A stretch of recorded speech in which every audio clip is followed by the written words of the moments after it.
Ok. Bueno, muy buenas tardes a todos. Es un gran gusto verlos hoy aquí, una semana después de una competitiva e inédita elección en los Estados Unidos. Nos pasamos a preguntar qué pasó allí y en verdad tenemos respuestas tentativas. Tenemos un panel de lujo con muy prestigiosos profesores y jóvenes investigadores para dar distintas perspectivas desde Sescos y desde la Fundación Free para tocar este tema tan particular.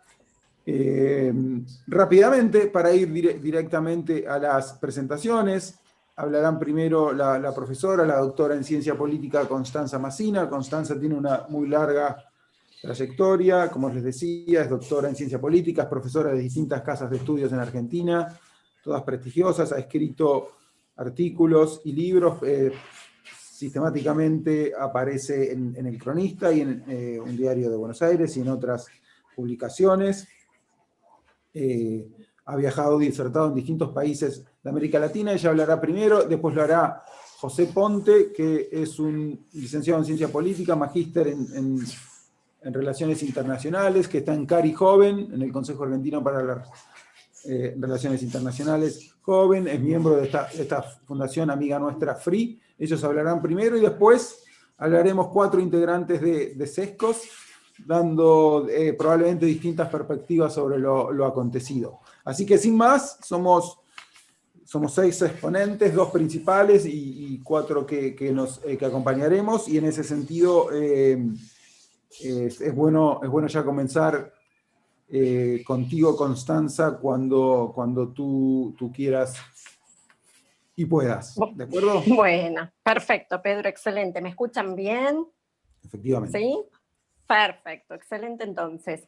Te agradezco muchísimo, Pedro, la invitación, le agradezco a Sescos, también a Free y a los que nos están acompañando tanto en el panel como quienes nos están escuchando. Vos sabéis que el proceso electoral norteamericano tiene algunas características en este año tan particular, en este año de pandemia, de cuarentenas, que hay que resaltarlas. Y como vos decías hace un ratito en mi presentación, yo me he dedicado más que nada a temas de política latinoamericana y trato de ver ciertas tendencias o patrones de comportamiento que se dan dentro de los presidencialismos latinoamericanos. Y durante mucho tiempo la ciencia política comparó o utilizaba la comparación del presidencialismo norteamericano como un tipo ideal de presidencialismo, con un funcionamiento institucional que distaba mucho de sus pares latinoamericanos. Dentro de esos pares latinoamericanos, déjame hacer esta salvedad antes de ir al tema que nos convoca Pedro, que es de sus pares latinoamericanos. Una cosa es hablar del presidencialismo norteamericano vis-a-vis Argentina, vis-a-vis Brasil, y algo distinto es hablar del presidencialismo en relación a Uruguay justamente, o Chile o Costa Rica. Ustedes saben que cuando pensamos en las democracias latinoamericanas, tanto Uruguay como Chile y Costa Rica, en todos los índices de transparencia y otros aparecen como democracias de calidad. Juaní, perdóname un segundito. ¿Te puedo interrumpir un segundo? Sí, claro. ¿Tienes la cámara apagada? ¿Yo? Sí. Ops. A ver, espérame, a ver, ¿qué pasó? Ahí tienes la cámara prendida. Ok. No sé qué pasa. A ver, espérame. Si yo me voy...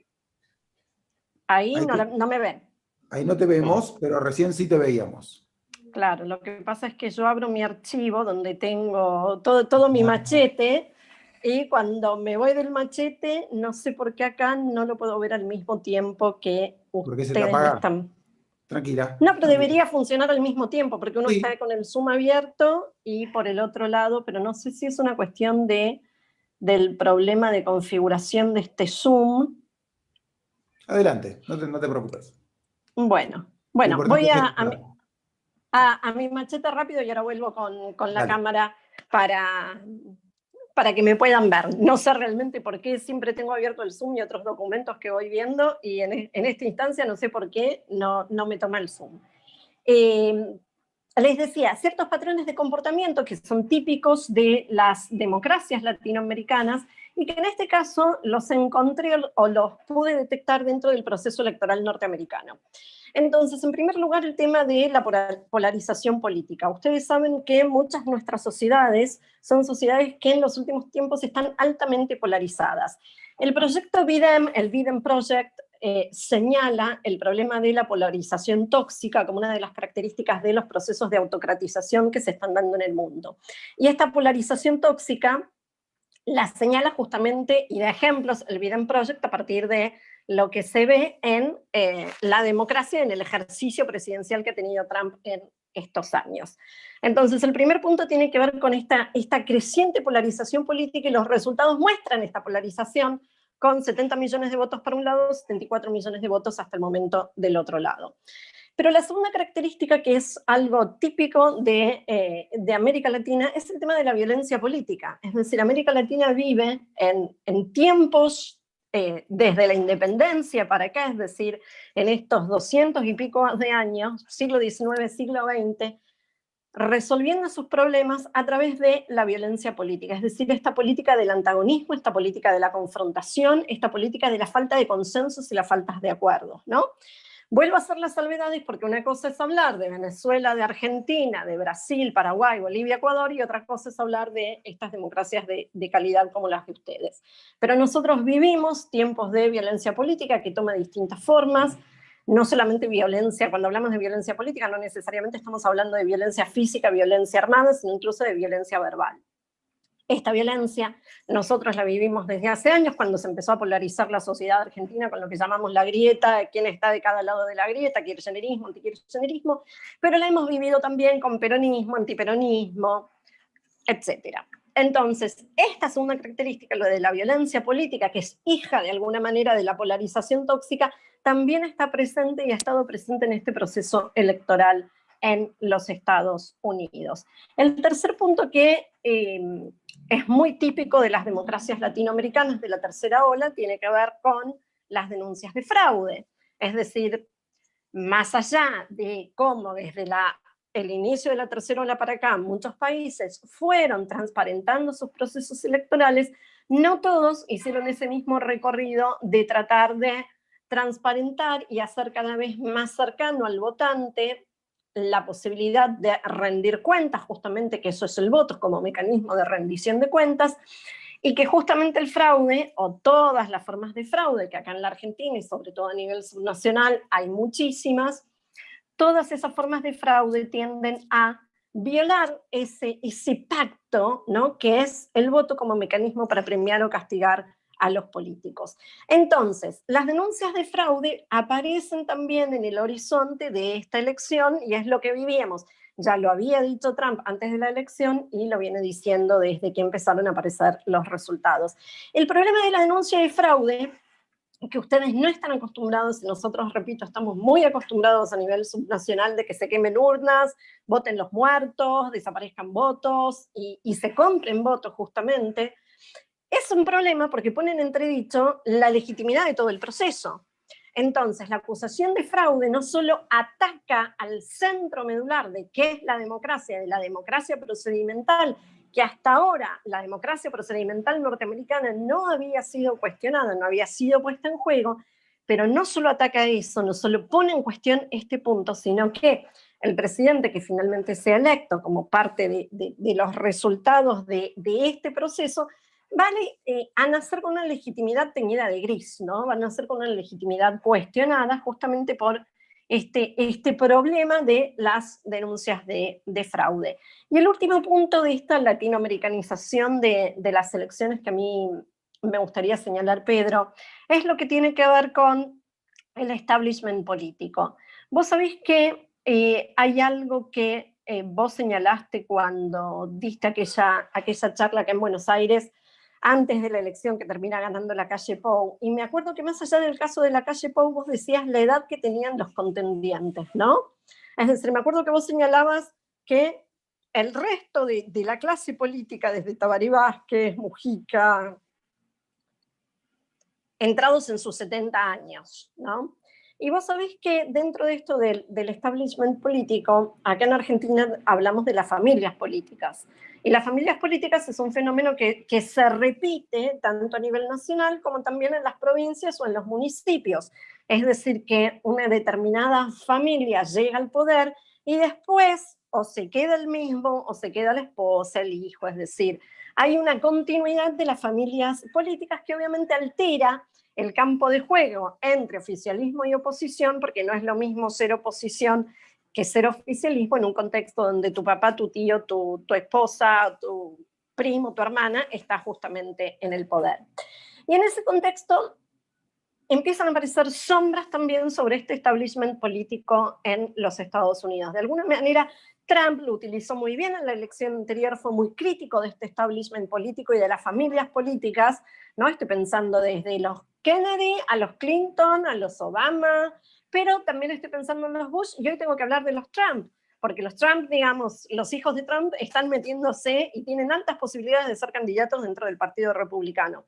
Entonces, vos fíjate que aquello que él ataca en la elección anterior termina siendo parte de una regla de juego, pareciera ser una regla de juego de la política norteamericana. Entonces, estos 4 problemas, que eran 4 problemas típicos de las democracias latinoamericanas, el tema de la violencia política, el tema de la polarización, del antagonismo, el tema del fraude y también el tema de estas viejas clases políticas, aparece también en el horizonte de estas elecciones en los Estados Unidos. ¿Sabéis qué? A mí me gusta muchísimo un libro que sacan en el 2018, Levitsky y Ziblatt, en Cómo mueren las democracias, donde ellos van señalando aquellos indicadores que uno puede tener para detectar los comportamientos autoritarios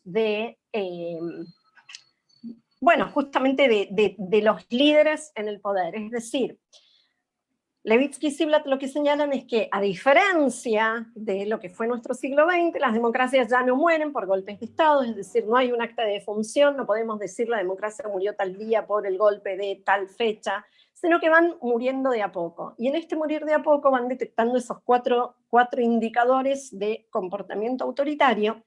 Y ustedes saben que el libro es de 2018, Trump asume 2016. Fíjense que en 2 años Levitsky y Ziblatt piensan esos indicadores de comportamiento autoritario justamente para aplicarlos a lo que fue ese primer tiempo de la política de Trump.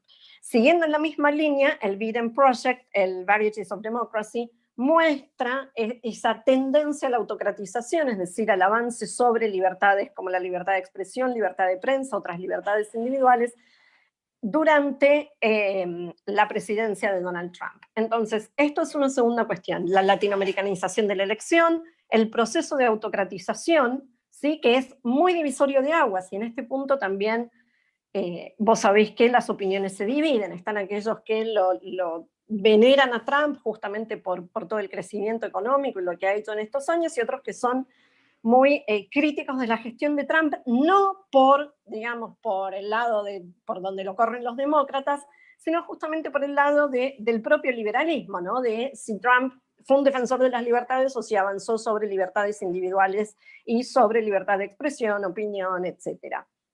Esto es una segunda cuestión. La tercera cuestión que quisiera señalar es ya la relación de Trump con América Latina. ¿Y cuáles son las posibilidades o qué es lo que se viene entre los Estados Unidos, América Latina, si hay un cambio en la administración? Y vos sabés que con respecto a esto, acá en la Argentina, sobre todo los diarios nacionales son muy optimistas de que ahora va a haber una nueva relación con los Estados Unidos. Empiezo por Argentina, sigo por América Latina. Vos sabés que las administraciones kirchneristas hicieron tanto desplantes a la administración republicana de George W. Bush con la Cumbre de las Américas de Mar del Plata del 2005, como la administración Obama cuando Timerman era canciller, que le requisaron un avión en Ezeiza que venía con material militar. Es decir, la relación fue muy tensa tanto con republicanos como con demócratas, y hay muchísimas fotos de esa presidencia de Cristina Kirchner que Obama le pasa por el lado y ella pensaba que le iba a dar la mano y el tipo sigue de largo y bueno, en fin, detalle de color. Pero el punto acá es que la relación de Macri con la administración de Trump fue una relación más cercana, no podríamos decir como fue la relación de Menem en los 90 con Clinton, esto de las relaciones carnales, no, sino una relación mucho más pragmática, es decir, esta apertura de agenda que intenta hacer Macri en sus 4 años. Esa apertura de agenda, la llegada de Alberto Fernández lo vuelve a cerrar y volvemos a la agenda, ya no te diría la agenda del 2010-2015, parece que estamos en la agenda de plena Guerra Fría, ¿no? Es decir, otra vez estamos en el medio de si Estados Unidos, Rusia o China, y en vez de tener una agenda pragmática, tenemos una agenda ideológica, ¿no? En el mejor, si hay algún mejor de los sentidos como para decir una agenda ideológica.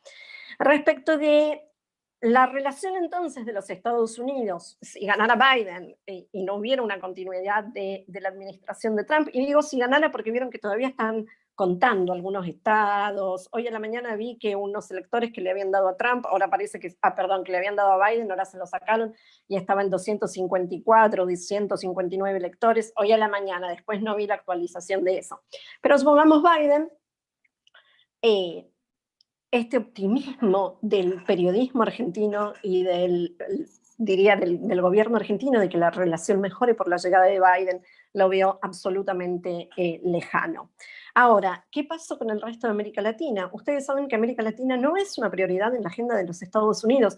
No es que no era una prioridad en la agenda de los Estados Unidos porque Trump dijo Make America, America First, America Great Again, o todo esto, este discurso de Trump. O sea, América Latina no es y no ha sido históricamente una prioridad en la agenda de los Estados Unidos.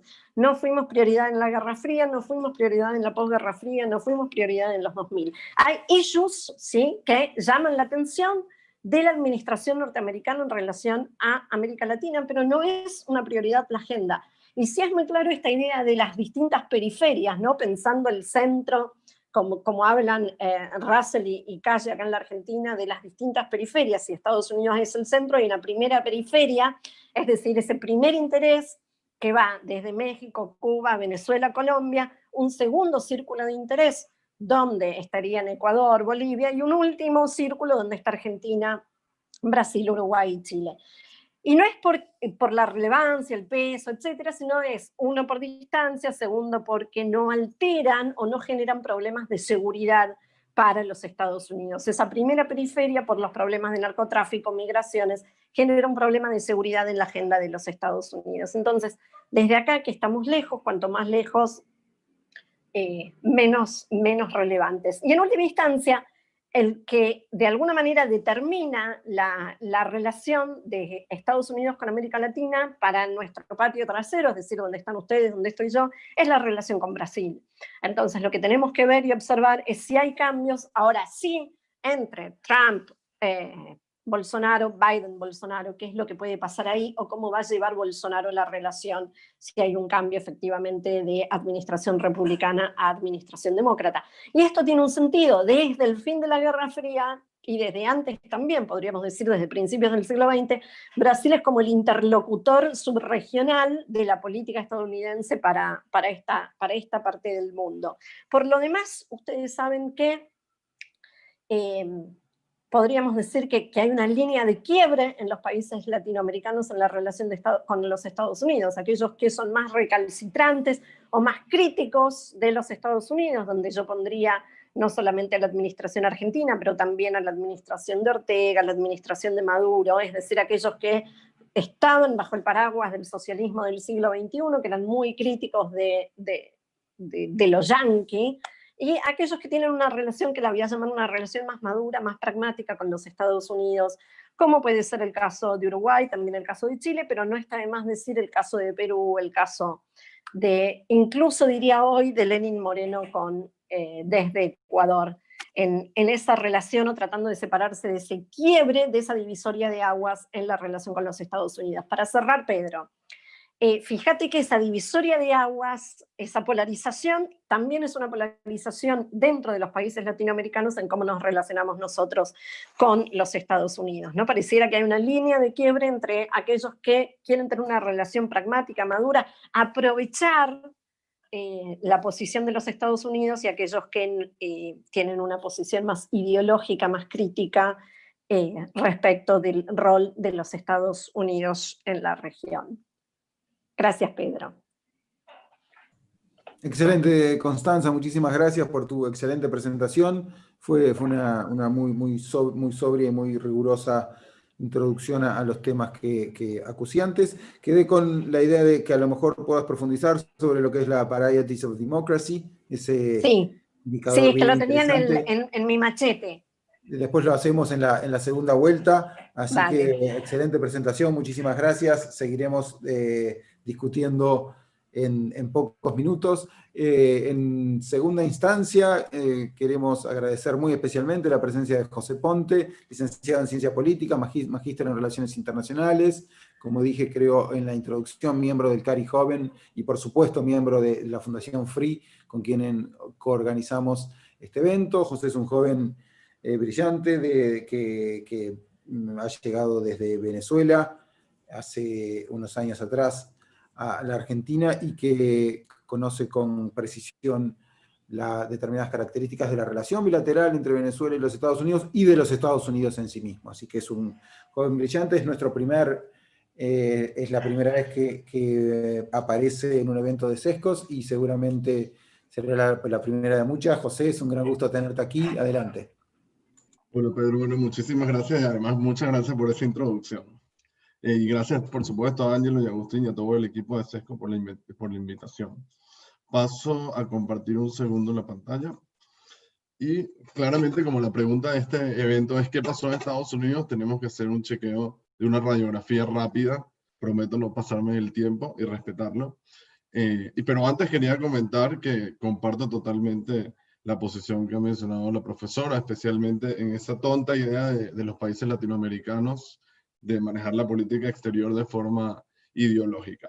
Bueno, dicho esto, primero quiero contarles, porque la ciencia política me obliga a decirles que no ha sucedido la elección presidencial en los Estados Unidos, porque como saben, la elección presidencial en Estados Unidos es una elección de segundo grado, y lo que ha sucedido es la elección de los colegios electorales, que luego se van a reunir el 14 de diciembre para votar por el presidente, y ahí es donde oficialmente se votará por el presidente. Ahora, visto la proyección, que es lo que estamos viendo hoy, es una proyección, porque como les digo, no es una elección presidencial, porque eso lo definen los colegios electorales. La proyección nos indica que Joe Biden sería el próximo presidente de los Estados Unidos. Ahora, la realidad es que de buenas a primeras podemos decir que los grandes perdedores de esta elección fueron los medios de comunicación y las encuestadoras. Las encuestadoras, una vez más, porque hicieron proyecciones totalmente equivocadas y tienen una característica en común que ya se había mencionado en el 2016. La mayoría de las encuestas las hacen las universidades, y la mayoría de las universidades en los Estados Unidos son liberales cercanas al Partido Demócrata, por lo cual en muchas ocasiones están sesgadas. Y es por eso que para analizar las encuestas es muy necesario siempre verificar la ficha técnica. Y se pudo ver en muchas de estas encuestas los errores de las fichas técnicas que tenían, porque no iban a los suburbios, que es donde una vez más Donald Trump gana y saca una elección muy parecida a la del 2016. Y para ver esto, vamos a ver algunos estados claves. Por ejemplo, el estado de Georgia, que todavía no está decidido. Si vemos, los demócratas sacan la mayoría de la votación en las grandes ciudades, que esto precisamente es lo que los está salvando de la red wave que se puede ver en los condados. Porque si vemos el mapa, principalmente es rojo. Pero claro, en las grandes ciudades hay mayor concentración de población y es lo que le está dando a Joe Biden la presidencia. Sin embargo, hay algunas cosas que podemos destacar. Esta parte del estado tiene población afroamericana. De hecho, en el estado de Georgia, el 27% de la población es de descendencia afroamericana. Se esperaba una mejor elección de los demócratas. Sí, este escenario nunca estuvo planteado. De hecho, su expectativa era más parecida a lo que decían las encuestas, que realmente no era una ola, sino un océano azul que iba a caer sobre Estados Unidos, porque además eso fue lo que los medios de comunicación sembraron desde febrero a partir del mal manejo del coronavirus en Estados Unidos, de que Trump estaba totalmente derrotado y que solamente era de esperar las elecciones para que los colegios electorales se fueran en 315, 320. Inclusive CNN proyectó 325, algo así, para Joe Biden. Vemos otro estado, Wisconsin, lo mismo. Vemos que los suburbios, en su mayoría, se van con los republicanos y solo en las grandes ciudades, bueno, de hecho aquí en Green Bay no, pero en las grandes ciudades es donde gana Biden. Y se repite. Si vamos a Michigan, es exactamente lo mismo. En los suburbios ganan los republicanos y la joya de la corona, Pensilvania, pasa lo mismo. Había un discurso, y de hecho lo podemos ver con el discurso de Kamala Harris y Joe Biden, de que las mujeres de los suburbios iban a votar por Biden. Especialmente se referían a un suburbio en particular, a un estado en particular, el estado de Ohio, que es clave. Y como vemos, una vez más, el estado de Ohio, la mayoría de los suburbios los gana Trump, y de hecho gana este estado. Y si se confirma esta elección, desde hace años, sería la primera vez que un presidente gana sin ganar el estado de Ohio. Bien. Hecha esta radiografía, dejo de compartir en pantalla un momento. Veamos un poco el tema de los desafíos que tienen. Faltó algo ya. Y es muy importante entender esto que vamos a ver ahora. El tema de la votación. El tema de la votación de las minorías en estados claves como Florida. El condado de Miami-Dade, que es este que está acá, en las elecciones del 2016, Hillary Clinton lo ganó por 300,000 votos de diferencia. Hoy Joe Biden lo ganó por solo aproximadamente 85,000 votos. Pasa lo mismo en Texas, donde los demócratas tenían gran esperanza de ganar. Y pasó exactamente lo mismo. En grandes comunidades latinas volvieron a votar por Donald Trump. Visto esto, además, con un estado que era swing state, que era Carolina del Norte, que hoy está ganando Trump, y donde el 22% de la población es afroamericana. Por lo cual, hay un cambio de roles acá, porque si vemos este mapa, podemos intuir que los republicanos han ganado mucho espacio en las clases medias bajas y en las minorías. Y especialmente en las minorías se golpea al Partido Demócrata porque históricamente las minorías latinas y afroamericanas votaban por el Partido Demócrata. No es que en esta oportunidad no lo hayan hecho, sí lo hicieron igualmente, pero con la figura de Donald Trump, el Partido Republicano ha ganado muchos votos más que en el año 2016. Y esto es muy importante entenderlo por lo segundo que les quería mostrar. Esto, que es la Cámara de Representantes. El Partido Demócrata soñaba que iba a arrasar con la Cámara de Representantes, porque por supuesto la sensación era que era una ola azul inmensa y que iban a ganar en todos lados, especialmente con las mujeres de los suburbios. Eso no sucedió. Y hoy la proyección indicaría que los demócratas quedarían acá con 225 y los republicanos con 210. La mayoría es 218, lo cual, si finalmente Joe Biden gana las elecciones, tendría 2 años solamente para convencer a los suburbios de los Estados Unidos de que él es mejor presidente y que logre ganar la mayoría nuevamente en la Cámara de Representantes. Y digo esto porque la Cámara del Senado ya no, el Senado ya no tienen oportunidad de ganarla. El Senado va a quedar en manos de los republicanos. Aquí, por ejemplo, ya le dieron el senador de Carolina del Norte a los republicanos y falta, que no sé por qué no se lo han dado, porque realmente Alaska es un estado republicano, y falta el senador Sullivan de Alaska para que los republicanos lleguen a 50 asientos. La disputa pasaría entonces a Georgia, que realizará sus elecciones el 5 de enero y que todo indicaría que ganarían los republicanos. Por lo cual los republicanos van a quedarse con el Senado. Y es un problema para Biden, para su eventual gobierno. Ahora bien, aún el problema aumenta si los demócratas no logran captar nuevamente los votos que tenían en las minorías y ganar en algunos suburbios, aunque sea porque en la elección de medio término podrían perder no solo el Senado, que ya no lo van a tener, sino que podrían perder la Cámara de Representantes y sería aún más difícil gobernar así. Visto esto y vista la elección, es muy difícil, y le doy paz a algunos amigos míos, de que en Estados Unidos se implante ninguna agenda radical. De hecho, Alexandria Ocasio-Cortez y Bernie Sanders quedarán como anecdóticos, porque realmente los demócratas no van a poder ni sacarle fondos a la policía, ni prohibir el fracking, y mucho menos con esta elección, mucho menos aplicar un control de armas como el que proponía. Ahora bien, Biden tiene un problema que la profesora ya lo acaba de mencionar, que si gana la elección, su elección va a estar empañada de cierta ilegitimidad. No digo que la tenga, digo que hay una sensación entre los votantes de Trump que si efectivamente Biden gana, van a sentir que es una elección injusta, por lo cual va a tener el problema del coronavirus, el problema de su legitimidad con una parte de la población, y para solventar eso va a tener 2 años, más por supuesto los temas internacionales, más el tema económico. Por lo cual en 2 años va a tener que solucionar eso, porque si no, los republicanos van a ganar la Cámara de Representantes y ya van a tener el Senado, y probablemente le van a hacer la vida imposible a un gobierno de Biden. Ahora bien, vamos a hacer un ejercicio que iba a ser como broma, pero es una posibilidad. Hay mucha gente que se pregunta, pero ¿por qué el presidente de China y el presidente de Rusia todavía no han felicitado a Biden? Probablemente ya lo llamaron, de eso no tengan duda.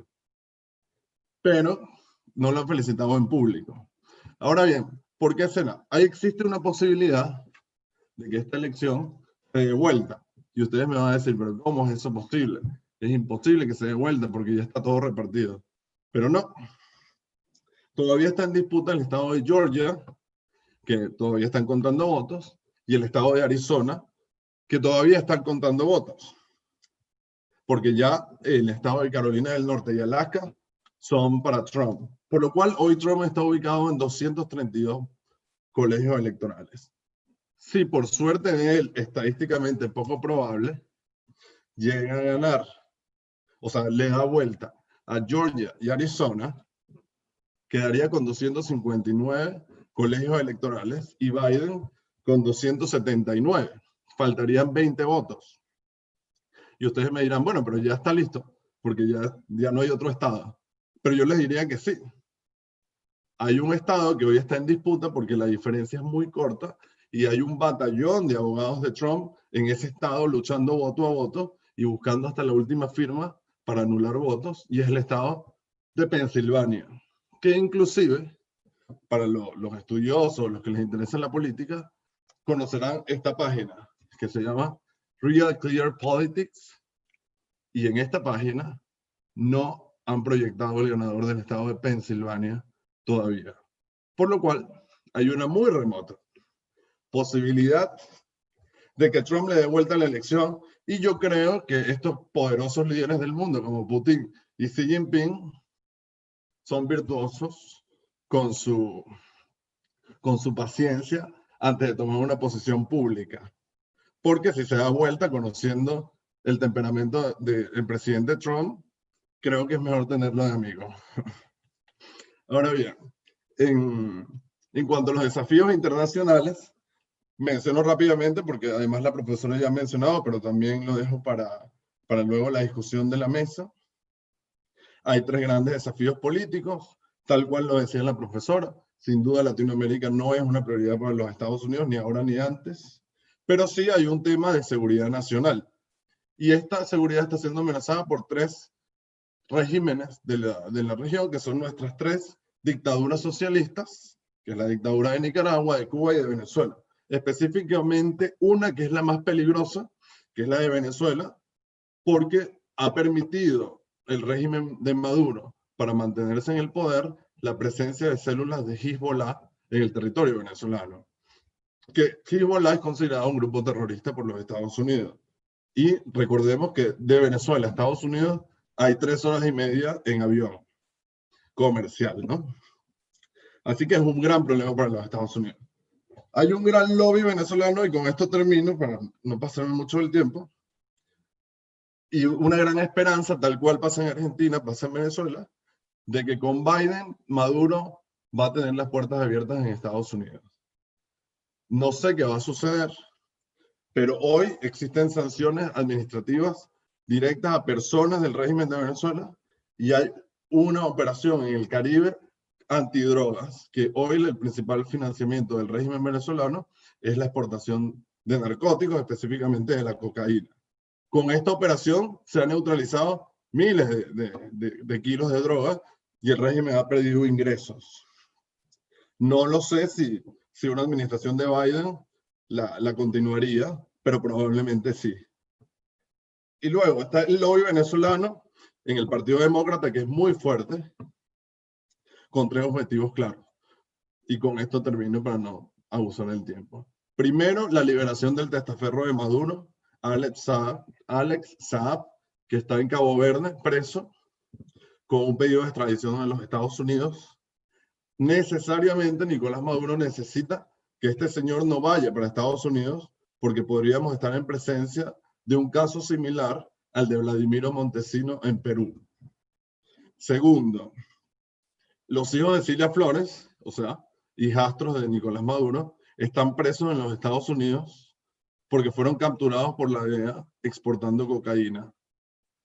Por lo cual este lobby está buscando o que los liberen, les den casa por cárcel, o les reduzcan la pena, que hoy es 20 años. Y tercero, pero no menos importante, el régimen de Venezuela necesita urgentemente tener acceso a los fondos de Citgo, que es una filial de Petróleos de Venezuela que está en los Estados Unidos y que tiene refinerías y 650 estaciones de servicio distribuidas en distintos estados de los Estados Unidos, que genera un ingreso líquido en dólares. Por lo cual, estas serían las tres prioridades del lobby que está en el Partido Demócrata, que como ustedes saben, el lobby es legal en Estados Unidos, y tienen la esperanza de que con Biden esto pueda suceder. Con Trump es impensable. Así que bueno, creo que con esto ya he dado un par de comentarios y me he pasado el tiempo, así que te devuelvo la palabra, Pedro. Muchas gracias. José, muchísimas gracias por tu presentación, ha sido excelente, has cumplido con el tiempo, quedan bien abiertos algunos temas para la posterior discusión e intercambio, así que ha sido un gran gusto tenerte en esta presentación. Ahora voy a pasar a Leonardo Martín. Leonardo es el director de programas de SESCOS, es licenciado en Estudios Internacionales y magíster en Historia. Es profesor de Historia Contemporánea, Historia del siglo XX en la Universidad Ort Uruguay, y es un gran conocedor de los Estados Unidos por distintos motivos. Así que, Leo, adelante, un gusto tenerte aquí. Bueno, muchas gracias. Gracias a todos, en particular a José y a Constanza, muy valiosos aportes. A los compañeros de SESCO es un gusto de nuevo compartir un panel con ellos. Y Pedro, como siempre, gracias por la oportunidad y la enorme vocación que en definitiva de servicio que tiene SESCOS para en alguna medida poner sobre la mesa estos temas tan importantes. Voy a aportar seguramente alguna mirada un poco distinta, ¿no? Pedro quizá un poco lo anunciaba. Yo personalmente creo que hay un par de cosas que me parece que están relativamente definidas. Yo no pondría en duda, por supuesto que valoro mucho las opiniones de todos, pero no pondría en duda el triunfo de Biden. Yo creo que el triunfo de Biden ya puede darse por hecho y de hecho es relativamente difícil, más allá de que siempre existe una posibilidad y que todo está bajo la posibilidad de impugnaciones y que hay informaciones que van y que vienen acerca del rol del fiscal general, recientemente, hace pocas horas, diciendo que bueno, que se investiguen, pero en realidad los titulares ocultan que en realidad dice que se investigue si hay algo para investigar, y ahí entonces, en fin, yo creo que todos están haciendo un juego de cintura, ¿no? Un poco necesario, ante sobre todo la actitud absolutamente necia y desagradable, indecorosa del presidente Trump, que como un niño caprichoso se niega a aceptar lo que, bueno, ya todos los medios de comunicación, los principales líderes políticos del mundo, los principales aliados de los Estados Unidos, nuestros países en términos muy generales, el Uruguay, la mayoría de los países de América Latina, etcétera, han dado como un hecho. Se trata de hacer alguna paralelismo con respecto a la definición de la elección en el año 2000 de Bush y Al Gore. Sin embargo, allí era evidente que había una causa había motivos para el reconteo de votos, pero aún así la diferencia es enorme en cuanto al carácter de los personajes, ¿no? Y yo quiero enfocarme en mis breves comentarios en esto, sobre todo en esto, y a raíz un poco de lo que decía Constanza, que estuve anotando y que me pareció muy interesante, los paralelismos con las políticas con la situación de América Latina. Efectivamente, Estados Unidos está sufriendo una tensión enorme en cuanto a las formas, hasta a las formas democráticas, al cuestionamiento de su sistema electoral, que tiene, ¿no?, 325 años, como dijeron el otro día algunos comentaristas. Es decir, hay allí un intento de Trump por forzar el sistema electoral, por el sistema institucional de los Estados Unidos, que es verdaderamente insólito, ¿no? Y el paralelismo, decía, con Gore no necesariamente es, porque si bien esa elección se definió en los tribunales, yo todavía recuerdo a Al Gore inmediatamente que esos tribunales salían y que las proyecciones eran generales a favor del triunfo de Bush. Al Gore dijo, bueno, yo no estoy de acuerdo con el resultado, pero lo acepto y lo concedo. Acá lo que estamos es ante una negación de de un resultado que parece ser evidente y bueno, yo personalmente, esto es una convicción más como analista político que como cientista político, más como analista de la política en el terreno. Yo creo que Trump, incluso haciendo honor a su forma de ser y a su conducta como gobernante a lo largo de todos estos 4 años, su estrategia en definitiva y de sus principales aliados es: yo no perdí, yo nunca pierdo, por lo tanto yo no perdí, a mí me robaron la elección, ¿no? Y yo creo que eso lo va a sostener hasta el final. Yo creo que esa va a ser la forma en que se va a ir de la Casa Blanca. Se va a ir diciendo, no, yo no perdí, yo nunca pierdo, a nada, porque así es su actitud de vida, y está muy bien, digo, es legítima, ¿no?, en definitiva, pero yo creo que esa es su estrategia política de fondo, y por eso está llevando adelante todas estas denuncias de fraude que, pongamos el asunto en contexto. Va una semana ya de las elecciones, ya pasó una semana de los conteos y todavía no hay una denuncia concreta, ninguna denuncia que haya pasado a instancias judiciales con cierta... Entonces, eso es una primera cuestión que me parece que lo de que Biden ganó. Sí me sorprende mucho, y creo que es uno de los desafíos, como decía, creo que José lo decía muy bien, que es el tema de que Biden tiene muy poco tiempo para incluir a esos 70 millones de norteamericanos que votaron por Trump en esta elección. Yo en los días anteriores decía, bueno, claramente la estrategia de los demócratas ha cambiado, ya no es voten a Biden o al candidato demócrata, sino que solamente voten, ¿no? Vimos desde la NBA hasta la revista Time, hasta todos los grandes instituciones y medios liberales, hacer una arenga por el voto, pensando que solo el voto alcanzaba, que solo una mayor cantidad de votantes alcanzaba para aumentar la mayoría a favor de los demócratas, y eso no fue así. Crecieron en igual proporción, a mayor cantidad de votos, crecieron en igual proporción los votos de los demócratas y los votos de los republicanos. Así que allí Biden tiene el desafío mayor. Está claro que los Estados Unidos están partidos a la mitad, para hablar en términos argentinos, Constanza, ¿no?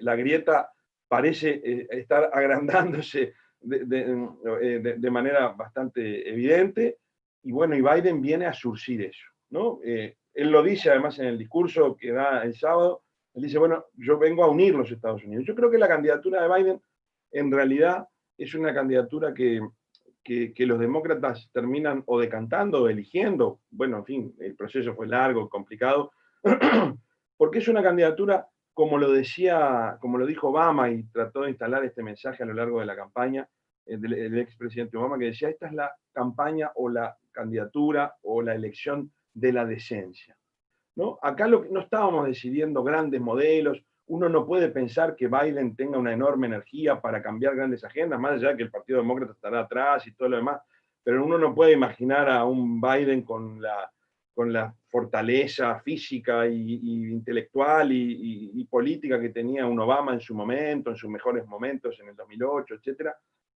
Es el presidente de la normalidad, de surcir la grieta, de volver a hacer un discurso, bueno, lleno de normalidad, con frases completas para empezar, que no es menor, ¿no?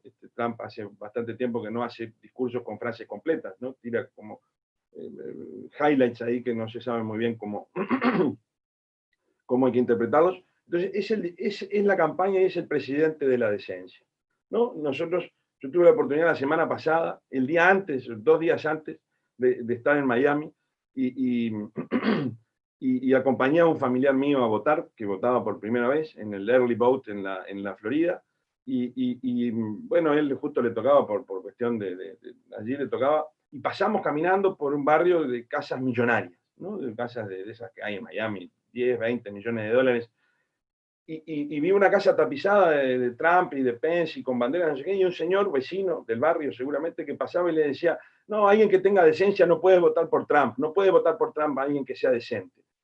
Y si eso pasa en casas de 10 millones, 20 millones de dólares en Miami, bueno, yo no quiero pensar lo que pasa en los suburbios, no como señalaba José, o en los lugares de mayor pobreza, etc. Ese es el trabajo que viene a hacer Biden, creo yo, y creo que ojalá tenga suerte. Y no me meto en la política, a propósito no voy a opinar de las dos agendas, que podría hacerlo, pero especialmente no quiero opinar sobre las dos agendas, la republicana o la demócrata en este momento, porque realmente creo que hay un bien mayor, que es la reconstrucción del ideal democrático que desde siempre ha sido los Estados Unidos, desde la Segunda Guerra Mundial en adelante, para el mundo occidental, ¿no?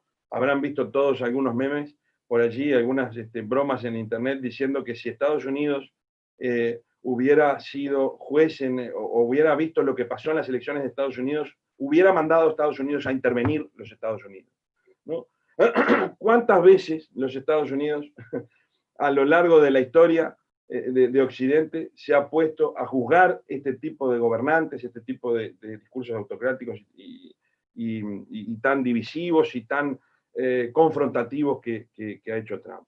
Lo último, también porque no quiero extenderme demasiado, lo último que quiero mencionar, un poco a contracorriente quizá de lo que muchos piensen, y de vuelta, más desde el rol del analista político en el terreno, veo algunas señales cada vez más evidentes de que el poder de Trump irá en declive relativo y más temprano que tarde.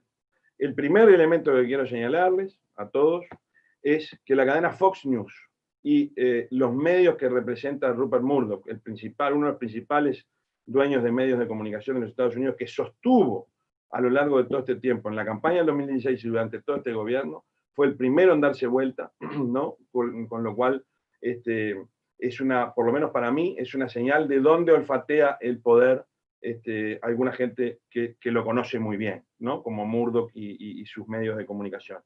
Y después, lo otro que me parece que se va a volver un poco más evidente, el establishment racional, el establishment más políticamente correcto del Partido Republicano ya ha concedido la victoria a Biden.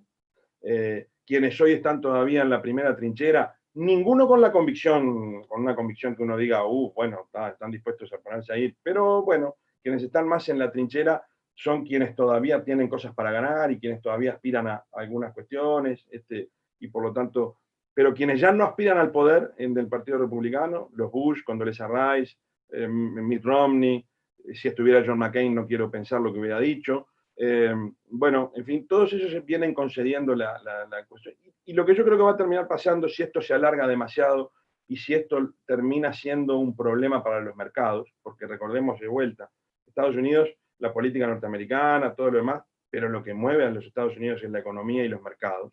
Y por lo tanto, si esto se sigue prolongando en el tiempo, yo auguro una presión importante de los mercados para decirle a Trump, bueno, ya está, esto ya está, vamos a ir por el camino de la sensatez, vamos a dejar que la historia política de los Estados Unidos transcurra por la vía de la normalidad y olvidémonos de estas disrupciones que tanto daño le pueden hacer a una economía de los Estados Unidos vacilante a partir de la pandemia del coronavirus.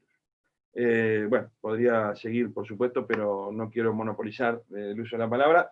Y bueno, me imagino que es un punto de vista distinto, pero bueno, quería mencionarlo porque estoy obviamente profundamente convencido de lo que digo. Gracias a todos. Excelente, Leo, muy buena presentación, bien con matices para poder discutir después en las preguntas y respuestas, así que buena alusión a lo que ha pasado en la Florida. Y muy buena descripción de los personajes.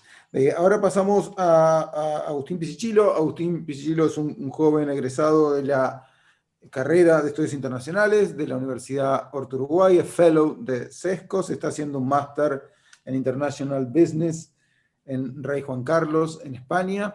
Es editor de nuestra newsletter semanal ¿Qué pasa en los Estados Unidos? Es coeditor.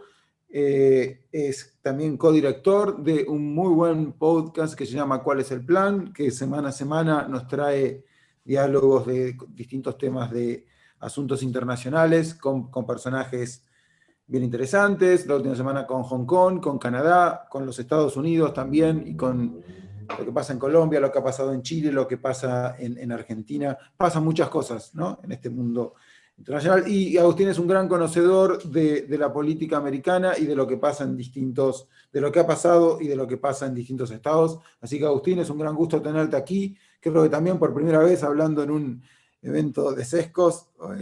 Seguramente vendrán muchas. Adelante, Agustín. Hola Pedro, primero que nada agradecerte por el espacio, también agradecerle a Constancia y a José por aceptar la invitación y por venir a compartir este tiempo con nosotros, y a Leo y a Lucía por también estar con nosotros hoy en este gran evento que ha organizado SESCOS para analizar un poco lo que está pasando y lo que fueron las elecciones en los Estados Unidos. Creo que es pertinente comenzar con algo que había nombrado José en su momento, que es la composición de la Cámara de Senadores, ¿no? Que es algo, yo en esto estoy de acuerdo con Leo, me parece que la elección está definida, Biden va a ser el presidente más temprano que tarde, quizás se demore un poco más, pero eso no va a cambiar.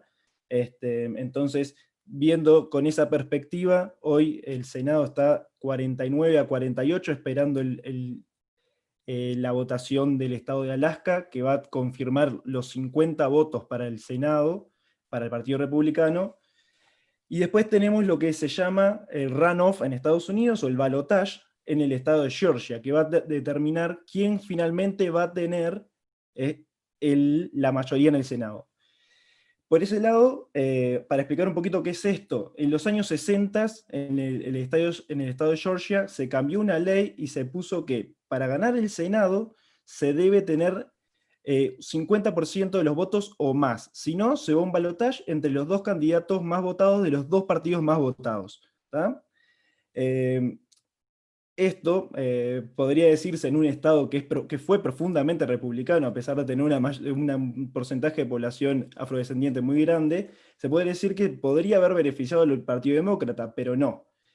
En todas las veces que ocurrió este runoff, solamente en una ganó el Partido Demócrata. Generalmente este runoff les sirve a los republicanos. A su vez, ya en la noche de la elección, se vio que había una mayoría para los senadores republicanos. Entonces, ¿qué se puede esperar de eso? Se puede esperar que muy probablemente sea una victoria de los dos asientos, confirmando la mayoría parlamentaria para los republicanos.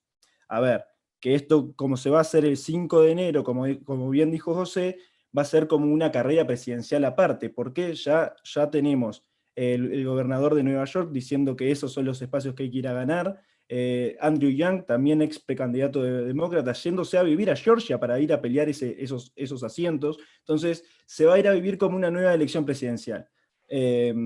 Lo veremos de aquí al 5 de enero. Primero hay que ver qué pasa con el presidente, pero va a ser interesante cómo se ve esa carrera, ¿no? Quería puntualizar eso en un primer momento.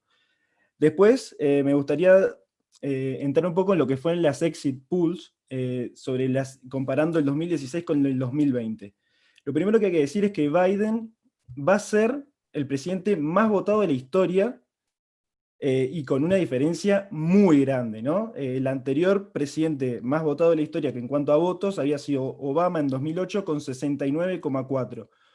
Hoy Biden está llegando a los 75 millones de votos, o sea, es una diferencia muy grande.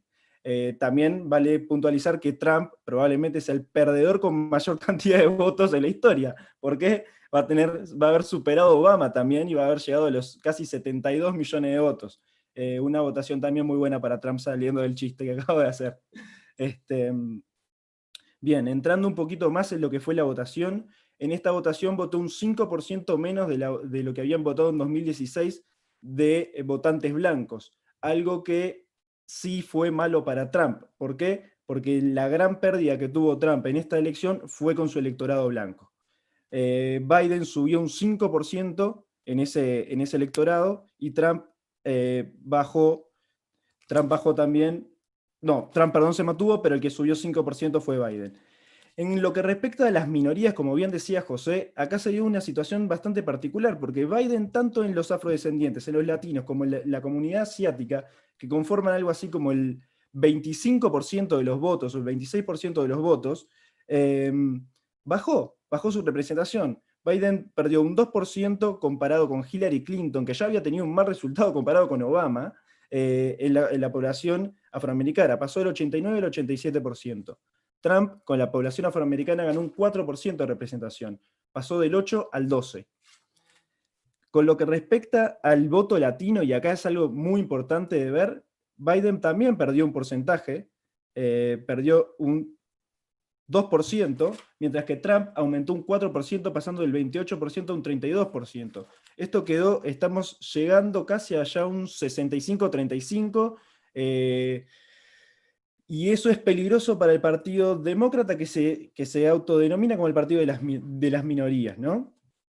Después, bueno, también hubo un gran aumento para Trump en la parte con los asiáticos, que aumentó un 5%, y Biden bajó un 2%. Entonces, hay como una reconfiguración. Creo que la manera de plantear de Trump, en este caso, las elecciones, creo que más que nada con el polarizar a través del socialismo, y nosotros no queremos eso, lo ayudó con la inmigración, en particular con los latinos, ¿no? Después, una cosa que me pareció muy importante, que leí en el día de ayer, es que el 72% de las personas ya tenían su voto definido antes de septiembre. Entonces, lo que podemos ver que prácticamente los debates presidenciales no tuvieron ninguna influencia en los votos de las personas, más allá de que hayan sido bastante malos, pero la gente ya estaba decidida en lo que quería votar, ¿no?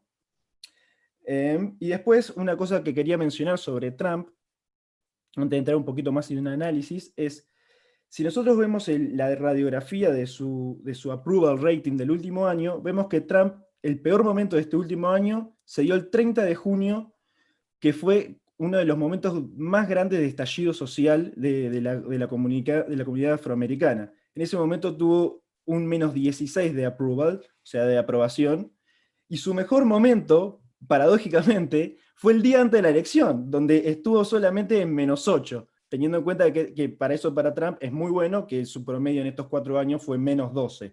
Entonces, ahí tenemos que desde el 30 de junio hasta el 8 de junio aumentó su popularidad, desde el 30 de junio hasta el 3 de noviembre aumentó su popularidad en 8 puntos, que me parece algo bastante bueno subrayar. Ahora, ¿para dónde van a apuntar estos dos partidos después de esto? ¿Y cómo debería ser, como decía un poco Leo, la presidencia de Biden? Biden probablemente, y ya con sus discursos, vaya a apuntar a unir este país, a unir los Estados Unidos. Yo ahí lo que veo es que no sé si la población americana quiere unirse. Está en una posición hoy en día de decir, bueno, estamos dispuestos a aceptar lo que nos diga el otro, porque la realidad es que la agenda, que Leo no quería hablar, pero la agenda que están propuestas son muy extremas, y a su vez, yo en esto estoy de acuerdo con Leo, que además Biden era la persona de centro que podía llegar a unir el país, porque quizás una persona más extrema podía polarizar aún más lo que era una elección ya polarizada. Biden viene de una administración de Obama que terminó llevando después de 8 años a que llegue Trump. Y eso es algo que también hay que tener en cuenta. ¿Por qué? Porque la gente se sintió abandonada por esa administración que después terminó llevando a Trump, básicamente por eso. Entonces, ¿cómo puede hacer un candidato que realmente no sabe si su población quiere ser unida para unirlos? Y bueno, a mí se me ocurren principalmente 2 maneras. Una, comenzar una guerra y unir a la gente a través de un enemigo común. La otra es unir a la gente, no a través de un enemigo común, sino con un héroe en común, un mártir. La eventual muerte del presidente Biden, que puede ser una posibilidad por su edad, ¿no? 77 años, además de que no está tan bien de salud, puede también llevar a los Estados Unidos a una unificación, ¿no? Nada, ojalá no le pase, que termine su mandato, pero es una posibilidad para analizar. Por el otro lado, ¿qué va a pasar con Trump? Como decía Leo, yo creo que en 2 años es donde se va a terminar de ver qué pasa realmente con él. Las midterms van a ser fundamentales, donde se vote principalmente con la House, ¿no? Con el Congreso. ¿Por qué digo esto? Generalmente cuando se vota en la House 2 años después, cuando asume un nuevo presidente, ese nuevo presidente pierde en promedio 23 votos, 23 asientos. Si el Partido Demócrata pierde 23 asientos, no solo perdería la Cámara Baja, sino que la perdería por una cantidad de votos muy importantes.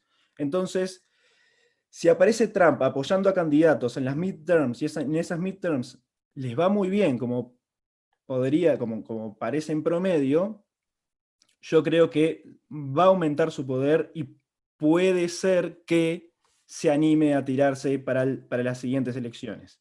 Ahora, si no les va bien, chau Trump. Creo que por ahí puede venir el camino. Después, ¿hacia dónde tiene que apuntar el Partido Republicano? Y me parece que se va a mantener sobre la línea ideológica de Trump, pero también va a ir apuntando a lo que es la Florida, ¿no? La Florida y los latinos de Texas. ¿Por qué? Porque vio que con Trump ha aumentado ese porcentaje de votos que ha conseguido con esa población. Nada, si Trump no sigue, ¿quién puede venir? Por ejemplo, me imagino un Ron DeSantis, el gobernador hoy de la Florida, que está haciendo un buen trabajo, depende de que lo vea, pero un buen trabajo, y además se caracteriza mucho por trabajar con el Partido Demócrata en su estado. Entonces, me parece que puede ser una persona de consenso y a su vez de un estado muy importante como es la Florida. Y bueno, como para terminar un poco, me parece importante dejar planteado un debate que capaz lo podemos hacer para la segunda parte, o si no, para una segunda conferencia, que es, bueno, el cambio que se propone por parte de algunos del Partido Demócrata, que es sacar el colegio electoral y pasar al voto popular. ¿Por qué ese cambio y por qué se debería mantener el colegio electoral? Me parece que es interesante plantear ese debate, y además otro debate que es la representación y la representatividad que tienen algunos estados, que es muy baja, y otros que lo tienen muy alta, ¿no? En el cuanto en la Cámara Baja. Por ahí mi presentación, Pedro, y de vuelta, muchas gracias. Excelente presentación, Agustín, felicitaciones. Bueno, vemos ustedes, como verán, que en Sescos tenemos presente y futuro, sobre todo futuro, así que ha sido un gran gusto escucharte hablar sobre este tema. Bueno, entonces pasamos ahora a otra joven fellow de Sescos, que está haciendo un gran trabajo en redes y sobre redes y medios, que es Lucía Salvini. Lucía también está en Buenos Aires, es licenciada en comunicación, está terminando su licenciatura en ciencia política en la Universidad Católica. Ha colaborado en la redacción del libro Redes y Política de Malena Dipp y en investigaciones sobre agenda setting vinculadas a las elecciones en Argentina en 2015 y 2019. En UCA también es docente de teoría política y comunicación en UCA, que es la Universidad Católica Argentina. Así que, Lucía, es un gran gusto tenerte aquí por primera vez en un evento de Sescos, hablando, y obviamente no será la última. Adelante, Lucía. ¿Qué tal? Buenas tardes, muchas gracias, Pedro, y gracias a todos también. Bueno, yo igual, como que no iba a hacer un análisis político, es como más que nada de comunicación mi análisis, pero porque me parece que es muy importante también para entender cómo se llegaron a estos resultados. Una comparación de lo que fue la elección en el 2016, cómo Trump usó las redes sociales en ese momento, cómo invirtió en publicidad en aquel entonces, cómo lo hizo Hillary y cómo resultó en esta elección. Hay que entender primero que hoy vivimos en lo que se llama como una sociedad en red, en un continuum comunicacional en donde está la web 4.0, que ofrece un nivel de interacción que es mucho más completo y personalizado que lo que teníamos anteriormente.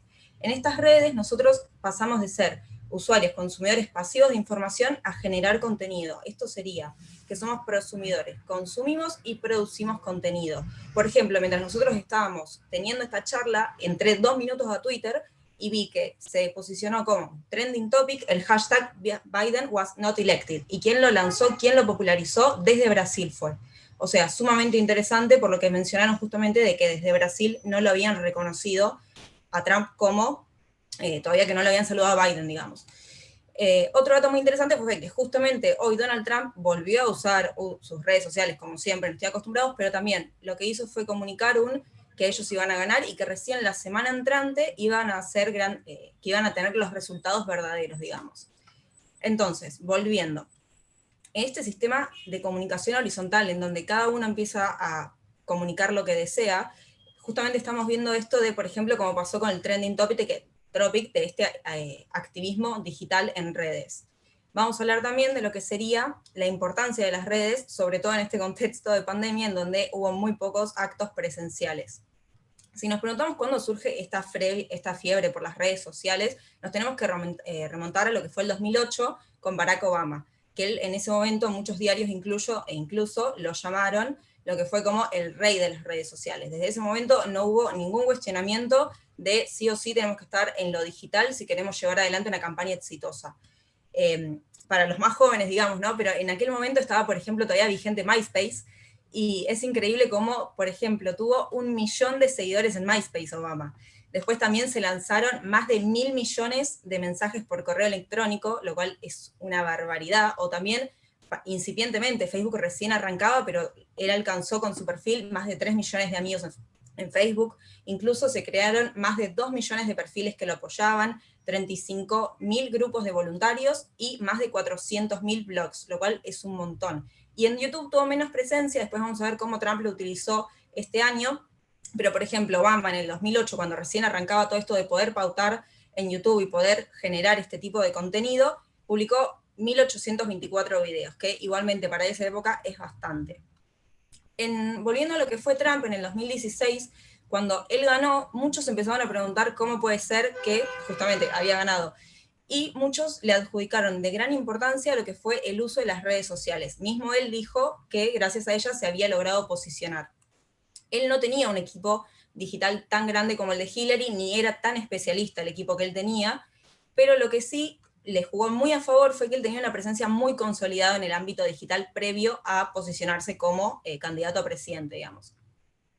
Después también uno de los elementos más importantes de la campaña del 2016 fue que invirtió bastante poco en lo que fue en anuncios televisivos, sino que se dedicó más que nada a estar fuertemente en lo digital. Mismo su jefe de campaña le había dicho que realmente no tenía sentido. ¿Por qué? Porque él con sus comentarios en Twitter alcanzaba la misma repercusión que si pautara en medios. Es decir, él como siempre, como lo vemos actualmente, hoy en día todavía, sigue siendo igualmente de irónico, irreverente, agresivo, todo lo que le queramos adjudicar a él, sigue siendo igual en Twitter, y en aquel momento le sirvió mucho porque generaba mucha repercusión, cosa que no pasó en el 2016, que no fue tanto lo que alcanzó a los medios sin tener como que pautarlo, digamos. Esta estrategia en marketing le llamamos que es inbound.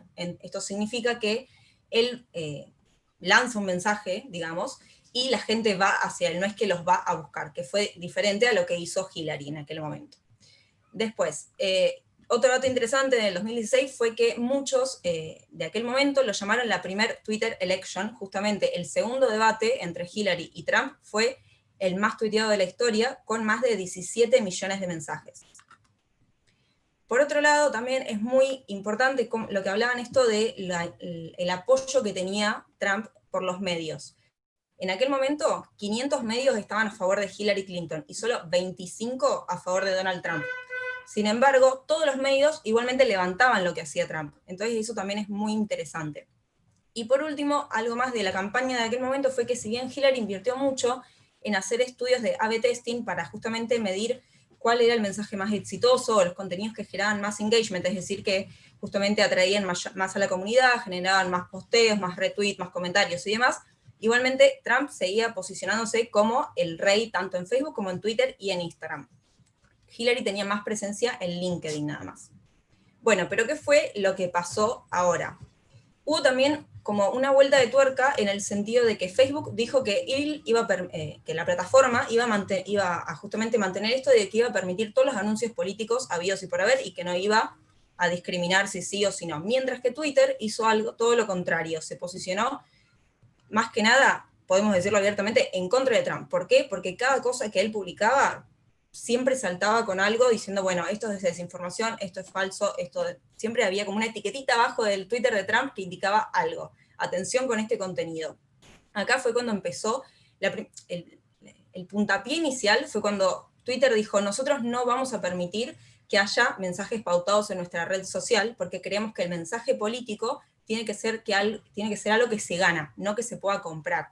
En ese momento, Trump les contestó, el jefe de prensa lo emitió en un comunicado diciendo que era realmente una decisión muy tonta para lo que eran los accionistas. Y ahí fue cuando empezó toda esta batalla, digamos.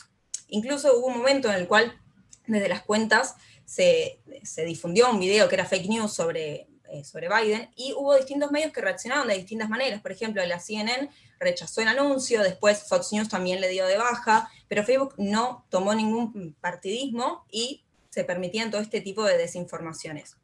Por eso también se dijo muchas veces que esta campaña fue la campaña de la desinformación. Después también hubo un hecho muy importante, que justamente los demócratas denunciaron la actitud de Facebook, y Mark Zuckerberg, que es el creador, fue justamente al Congreso, y él mismo dijo que no creía que estaba mal esto de permitir esta circulación falsa de información, que cuando le dijeron, pero ¿estás seguro que vos podrías permitir este tipo de contenido? Él dijo, y la verdad que no está mal, no te voy a mentir, para mí está mal mentir, como diciendo, no te voy a decir que sí frente a toda esta gente, pero claramente lo voy a permitir. ¿Y cómo termina la guerra con Twitter? Bueno, también es destacable que lo que hizo Donald Trump a principio de año fue firmar un decreto ejecutivo que limitaba las protecciones legales de las redes sociales, es decir, que eximía a las plataformas la responsabilidad legal por el material que los usuarios publicaban. Esto también al principio fue apoyado tanto por diferentes representantes de los demócratas y los republicanos, pero después un poquito se tiraron para atrás y desde el legislativo lo acusaron que lo que él quería era dejar abierta la proliferación de la desinformación y que iba a ser una campaña demasiado sucia. Y quedó en la nada. Después, un poquito de lo que estábamos hablando al principio, de lo que era la polarización de las elecciones, lo quería vincular con esto de la polarización también en las redes, y también el uso que hacen los candidatos de las redes. O sea, es muy diferente. Por ejemplo, en un periodo desde fin de agosto hasta fin de octubre, Trump publicó promedio 43 tweets por día, mientras que Biden hizo en lo que fue de diciembre del año pasado hasta fin de octubre, solo promedio 10 tweets por día. Es una diferencia abismal para decir, tengo presencia, no tengo presencia, qué están diciendo cada uno de los candidatos. Entonces, si bien Trump mantuvo su show en redes, como pasó en el 2016, hubo algunas cosas que cambiaron. Por ejemplo, también la nueva red de los TikTokers le jugaron una muy mala pasada a Trump este año, lo que se conoció como el TikTok Gate, en donde él había organizado un evento en Oklahoma, creo que era, en Oklahoma, y los TikTokers habían empezado a viralizar videos y decir,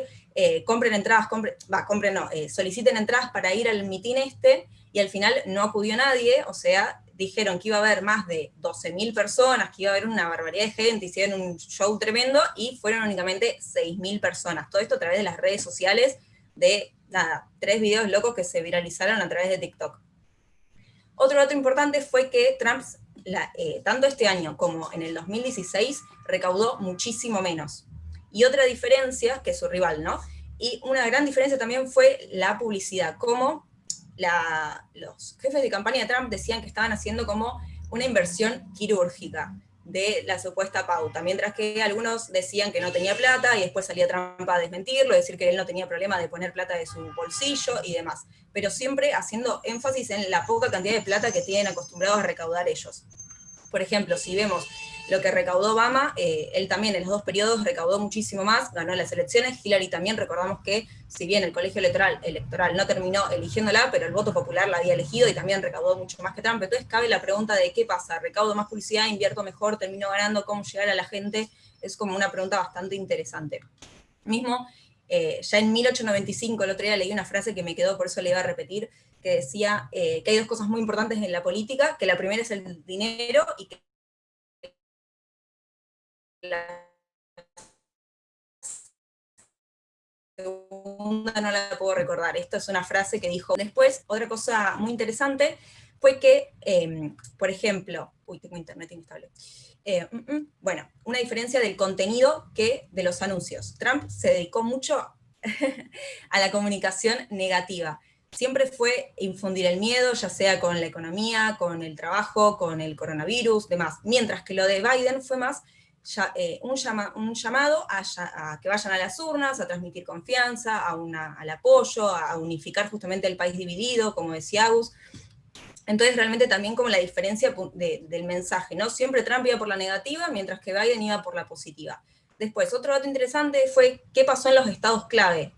Distintas fuentes muestran que Biden invirtió mucha más publicidad en los estados clave, como por ejemplo Wisconsin, Pensilvania, Michigan y Georgia, estados que él terminó ganando. Después también algo que fue, por último, ya para cerrar, la publicidad digital, que entre los dos, de forma conjunta, invirtieron solamente en Facebook $200 millones en anuncios, lo cual es una locura. Mientras que, por ejemplo, bueno, eso de Facebook como dato. Y lo último que quería aclarar era algo que fue justamente esto que estaban diciendo de quién los apoyaba, que no, que se daban vuelta a los medios, de qué pasaba con la industria y demás. Justamente me resultó interesante un datito que encontré, que por ejemplo, el cofundador de Facebook donó $24 millones a la causa demócrata. El consejero de Netflix, otros 5 millones, el ex consejero delegado de Google, otros 6 millones, y que el 98% de las donaciones vinculadas a lo que fue de las empresas vinculadas con Internet fueron a los demócratas. Eso también me pareció un dato muy interesante. Así que también, como dejo ahí la pregunta de qué tanto influye justamente hoy en día la publicidad, cuánto invierte cada partido, qué tanto influyen las redes realmente en los resultados de las elecciones. Excelente presentación, Lucía, muchísimas gracias. Ha sido un gran gusto escucharte en forma muy, muy clara, precisa y contundente sobre determinados indicadores y el papel de las redes sociales. La cuestión del financiamiento va a ser un tema, ¿no?, de nuestras preguntas. Están surgiendo algunas preguntas. Antes que yo voy a hablar brevemente para intentar cerrar. Voy tirando algunas preguntas que surgen en YouTube y en las redes. ¿Cuáles son los candidatos republicanos para el 24? Bueno, ¿quién es Kamala Harris? ¿Quiénes son los candidatos en Georgia? Agustín, ¿qué debiera pasar para que cambie de color Texas? ¿Cuáles proyectan que serán los candidatos republicanos para 2024? ¿Cuáles han sido los números del financiamiento? Un tema interesante, ¿no?, que mencionó recién Lucía, y que en definitiva es bien interesante, ¿no? Los demócratas sistemáticamente en las 2 presidencias de Obama, en la presidencia de Hillary y en esta última han recabado muchísimo más que los republicanos. Yo, para cerrar brevemente esta excelente conferencia con distintas visiones sobre qué pasó y qué pasará en los Estados Unidos, quería hacer algunos puntos sobre el candidato, sobre el presidente electo, Joe Biden, y una sucesión de debilidades, ¿no?, que veo presente. Una, él en sí mismo. Recuerden que es una persona de 75. para 78, es el presidente, es la persona más vieja en acceder a la presidencia de los Estados Unidos, y por bastante. El segundo es el propio Trump, hace 4 años que asumía la presidencia con 70, creo que Ronald Reagan, que ya era muy viejo en aquel momento, asumía con 69. Biden no solo llega con muchos años, sino con ciertas dudas sobre su propia vitalidad, sobre su propia capacidad para liderar, incluso si fuera un contexto excepcional. Así que ese es un punto a tener presente. Es difícil pensar que la reelección dentro de 4 años.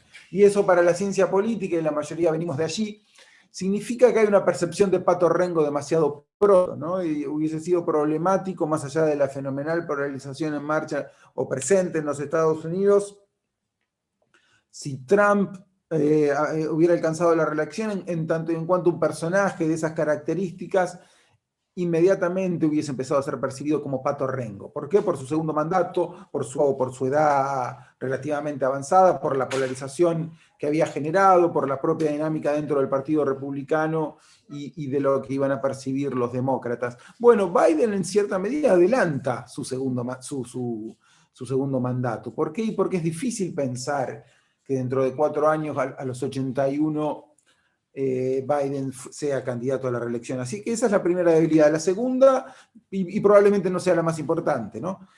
La segunda es la propia coalición demócrata, ¿no? Una dramática debilidad que, por cierto, trasciende a Biden. Biden está allí porque era el supuestamente más moderado en aquella interna brutalmente atomizada que tuvieron los demócratas, hasta que mágicamente en una semana, hacia finales de febrero, antes de llegar al supermartes, cuando Biden parecía caerse, un representante en Carolina del Sur decidió apoyarlo, ganó Carolina del Sur y empezó allí un derrotero imparable. Al lado de Bernie Sanders, por cierto, pero también de Elizabeth Warren, de Kamala Harris, de Pete Buttigieg, de propio Bloomberg, que con ese gran fiasco, ¿no? Otro tema para tocar de política y dinero, ¿no? Una persona que no se sabe cuánto dinero puso para presentarse con las internas, con las primarias ya empezadas, y que fue vapuleado en un debate, y que después supuestamente otra cosa que quiso hacer Bloomberg es poner mucho dinero en la Florida, pero parece que en ese sentido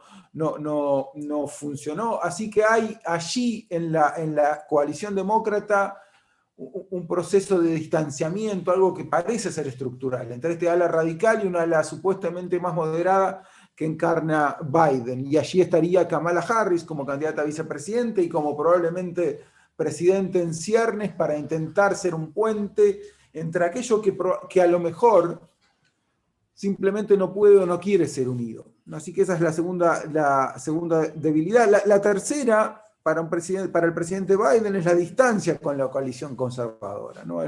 No solo es un país que parece estar polarizado, no solo es un país que tiene una distancia dentro de los propios demócratas, sino que parece ser a veces que la distancia es creciente entre lo que sería la coalición demócrata y la coalición republicana y la coalición conservadora. Y ahí habría un punto relativamente a favor de los republicanos, porque mientras la coalición demócrata parece atomizada, y en gran parte lo es, la coalición republicana parece más cohesionada, aunque aquí habría que poner un matiz, ¿no? Habría que poner un matiz entre ese establishment y cierto ala más moderada del Partido Republicano que no quiere a Trump, y lo ha representado cabalmente el expresidente Bush, Condoleezza Rice, que es la ex secretaria de Estado, directora del Hoover Institute, que ha salido a felicitar al presidente Biden por acceder al cargo. Así que ahí uno puede pensar que hay una coalición también radicalizada, la republicana, más cohesionada en sí mismo, ¿no? Insisto, espero no confundirlos, pero acá hay dos problemas en la dinámica de la polarización, entre ambas fuerzas y dentro de las propias fuerzas, ¿no? Los demócratas en sí mismos tienen 2 alas definidas, los republicanos menos, pero cuidado, porque en definitiva Trump pareciera representar a ese pueblo del interior de los Estados Unidos que las élites de las costas lo ven con cierta, ¿cómo decirlo diplomáticamente?, ¿no? Con cierta distancia, ¿no? ¿Cómo decirlo? Bueno, con desprecio, con cierto desprecio, como efectivamente lo ven. Y después hay otra parte del Partido Republicano, del establishment, que en verdad ha visto a Trump con cierta distancia, que fue un gran perdedor en el 2016, pero que después, al menos en el Senado, pudo asociarse con Trump para pasar lo que sabemos fue una agenda, al menos desde la cuestión del nombramiento de jueces, decisiva, ¿no? Y ahí fue una alianza tácita y a veces explícita, que con 3 nombramientos en la Corte Suprema, con muchos nombramientos en las Cortes inferiores, probablemente será estudiada por mucho tiempo, ¿no? Por mucho tiempo por venir. Así que esa es una tercera debilidad. La cuarta yo creo que es en parte debilidad y en parte desafío. Un mundo diferente, ya era un mundo diferente pre-COVID, que ahora es aún más desafiante post-COVID, ¿no? Y ese desafío tiene nombre y apellido y se llama China, y en ese sentido yo querría poner ahí un matiz, no necesariamente a favor de Trump, pero sí de Mike Pompeo, ¿no? O de Mike Pompeo, el secretario de Estado. Ha sido muy, sobre todo Pompeo, Trump, porque pendula, y en el último año vio en China, y más aún desde la aparición del COVID en Wuhan, en la ciudad china, una oportunidad. Pero Pompeo y otros han sido incisivos, han sido concretos, han enfrentado a China como muy pocos en los Estados Unidos y por fuera de los Estados Unidos, más allá que muchos dicen que de las pocas políticas bipartidistas que hay en los Estados Unidos, una es China, eventualmente otra podría ser Venezuela. Más allá de eso, está por verse la voluntad y convicción de una hipotética administración Biden para enfrentar lo que tiene que ser enfrentado, ¿no? Que es esa gran amenaza para las sociedades abiertas, ese exitoso modelo autoritario, ese capitalismo autoritario que evidentemente ha aprendido lo mejor de la capacidad de crear riqueza del capitalismo, y se ha mantenido en lo peor, que es en la sistemática violación de los derechos humanos. Así que bueno, para no proseguir mucho más, hay un papel para Kamala Harris, es un gran signo de interrogante, esta persona a mitad de camino entre los moderados y los radicales. Es una política evidentemente eximia, en cuanto, en una gran trayectoria política, fue desde el 2016 en adelante senadora nada menos que por California, antes había sido la Attorney General en el estado, antes de eso en su ciudad, San Francisco, ha tenido una trayectoria política polémica, es una mujer sumamente ambiciosa e inteligente, ha tenido sus más y sus menos, y es un gran interrogante. Si está en el medio entre Sanders y Biden, tendrá eventualmente un papel decisivo tanto para asumir la presidencia, algo que es decididamente posible, no en el corto plazo, pero sí en el mediano, como para una vez asumido esa hipotética presidencia, o siendo la candidata dentro de 4 años, ¿qué hacer al respecto allí, ¿no? ¿Qué rol jugar para unir a partes difíciles de unir del Partido Demócrata, como sobre todo tender al centro para posicionar a los Estados Unidos en el lugar previsible de actor central en la defensa de las sociedades abiertas? Yo quería hacer también un punto que a lo mejor lo podemos hacer después para no aburrir a la audiencia y para comenzar con preguntas y respuestas, que es, supongo que tú, Agustín, sabes un poco de eso, la proposición 16 en California, ¿no? En este país, en un punto polarizado, en un punto dividido, con estados claramente demócratas en ambas costas, con un estado hiperdemócrata como es California, como es Oregon también en la costa oeste, como es el estado de Washington allá arriba. Estados hiperdemócratas han intentado pasar una proposición, la proposición 16, que intentó contrarrestar la proposición 209 de 1996, que hablaba de la necesidad de no discriminar por raza, por sexo, por orientación sexual, orientación de todo tipo en el estado de California, que ha intentado ser refutada por esta tragedia, que ha intentado ser abolida por esta gran tragedia de nuestro tiempo, que es la identity politics, ¿no? Que es esta posición radical de izquierda que ha tenido una fenomenal consolidación en los grandes medios, por ejemplo en el New York Times, en el CNN, y sobre todo en las grandes universidades de los Estados Unidos. Se intentó pasar esta proposición en la elección pasada, ¿no? Donde arrasaron los demócratas, creo que 60 y pico a 30 y pico arrasaron los demócratas en el Estado, y la proposición fue refutada, fue rechazada. Y en donde estaban los grandes actores políticos, las grandes compañías, las grandes empresas, todos apoyando esta decisión, es lo que quería imponer la proposición 16, que es sacar la 209, es decir, la posibilidad de volver a discriminar, esta vez supuestamente positivamente, a favor de las minorías sexuales, a favor de las minorías raciales, en esta lógica de elegir a un negro o un asiático o un latino o a un gay en tanto negro, en tanto latino, en tanto asiático, en tanto gay, ¿no? Algo sumamente opuesto al sentir y a la filosofía de la sociedad abierta. Y en ese gran estado, en ese gran país que son los Estados Unidos, esa proposición fue rechazada. Y fue rechazado con 56 a 43, ¿no? Fue rechazada por un gran número. Así que eso matiza un poco en esta dinámica de un país polarizado, por cierto, con estos grandes desafíos, yo creo, ese gran desafío interno que es la identity politics y ese gran desafío o amenaza que es China. Ahí aparece un matiz para tener presente, ¿no? Para intentar entender y para intentar informarnos y debatir en qué ha consistido esa proposición, qué significa esta manera, este mecanismo para parar esta dinámica de la identity politics por parte de un electorado y un electorado liberal, un electorado de izquierda. Bueno, entonces yo quería ir parando por aquí. Quería ir diciendo que queda pendiente esta cuestión el tema del financiamiento, también queda pendiente, tal vez, también lo último que acá tenía anotado para decir a partir de lo que dijo Leo y para polemizar un poco también, ¿no? Habló de lo que decía Obama sobre lo que significaba Biden y la decencia. Bueno, yo tengo claro yo tengo bien clara la indecencia de Trump.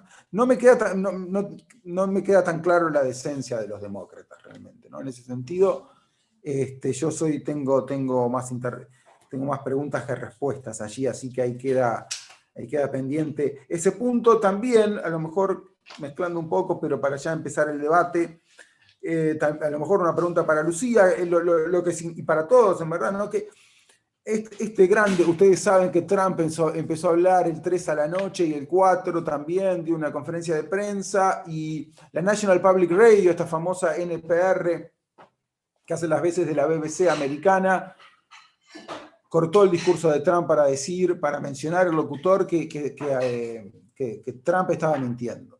Y al día siguiente la NBC, la CBS, las grandes cadenas americanas también cortaron el discurso de Trump en directo para decir que había tal o cual falsedad. Es un tema para debatir, ¿no? Es realmente, yo pensándolo desde la perspectiva argentina sobre todo, ¿no? Pensando qué difícil sería cuando los medios comienzan a interrumpir, porque hoy es Trump y mañana es otro, y hoy ponele que sea un medio serio, pero mañana podría ser tipo de medios, y en qué contexto y qué clase de caja de Pandora sería eso, ¿no? Uno pensaría, y sería a lo mejor interesante debatir, que en definitiva habría que dejarlo hablar y eventualmente refutar después, ¿no? Yo me pregunto lo que dice Trump. Así que bueno, paro aquí.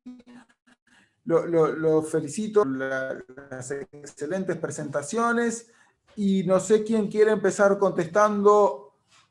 Bueno, primero podemos hablar un minuto cada uno, intentando responder algunas preguntas o haciendo comentarios al respecto. ¿Quiénes serían los candidatos republicanos para el 2024? ¿Alguien quiere responder al respecto?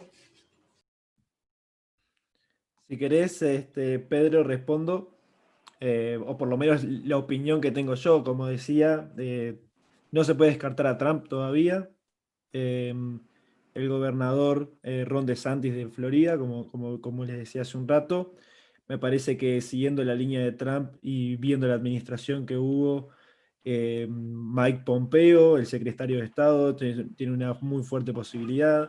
Incluso, a pesar de que ha pasado un poco desapercibido, no se puede descartar a Mike Pence, ¿no? Hoy en día, que ha sido el fiel aliado de Trump, y seguramente si él vaya a tener que respaldar a alguien, probablemente lo respalde a él. Creo que por ese lado podrían haber, siempre van a aparecer más, ¿no? Vimos lo que fue las primarias demócratas hace un año, había candidatos que salían por abajo de las piedras.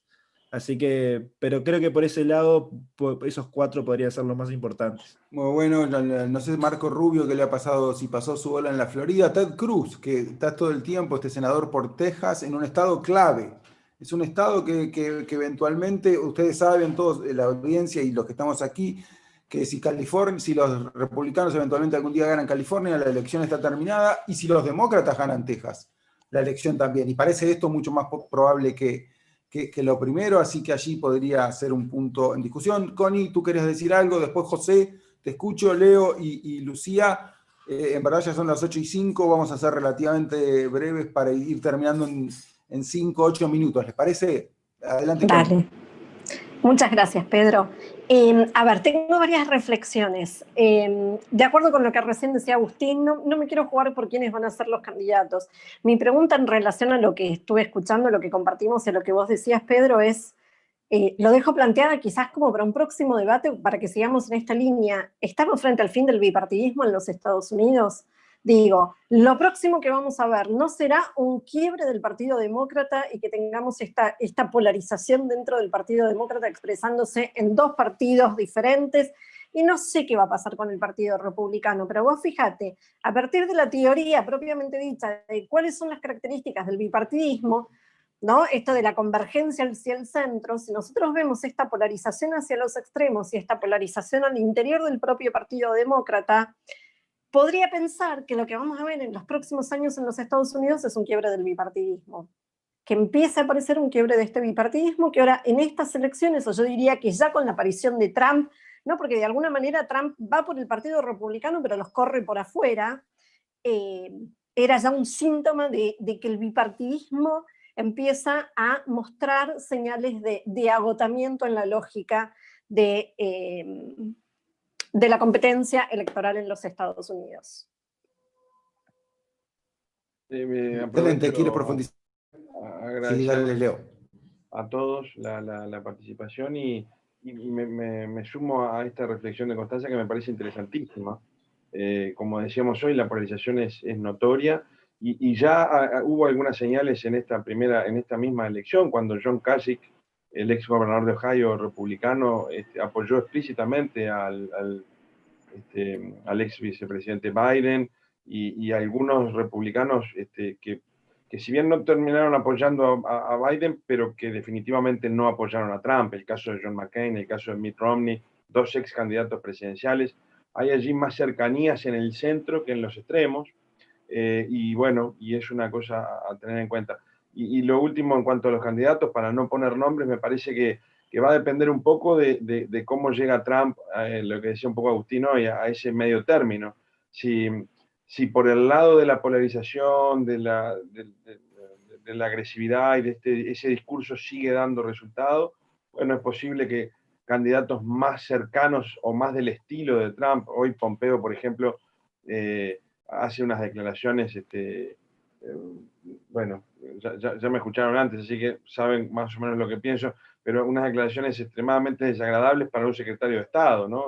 Haciendo bromas acerca de cuál va a ser el segundo término, bueno, en fin, eso va más en ese estilo. Sin embargo, si hay candidatos más de centro, más moderados, si el trumpismo empieza a perder pie dentro del Partido Republicano, probablemente veamos a candidatos más formales o más con un discurso mucho más de unidad como el Rubio o como Ted Cruz, más allá de que tienen posturas, por supuesto, muy, muy diferentes, pero el propio Mike Pence, que me parece que es el único de todos los que nombramos que puede jugar en los dos lados, ¿no? Porque si bien ha sido un leal, un fiel aliado de Trump, no ha entrado en esta polémica, por ejemplo, ahora la que estamos viendo, ni entró en demasiada polémica en los días previos a la elección, en el debate que tuvo con Harris, y en particular en esta tormenta que se está dando en este momento, Pence se ha cuidado de no participar demasiado. Es más, hoy leí la noticia de que se va de vacaciones a la Florida, ¿no? Bueno, es interesante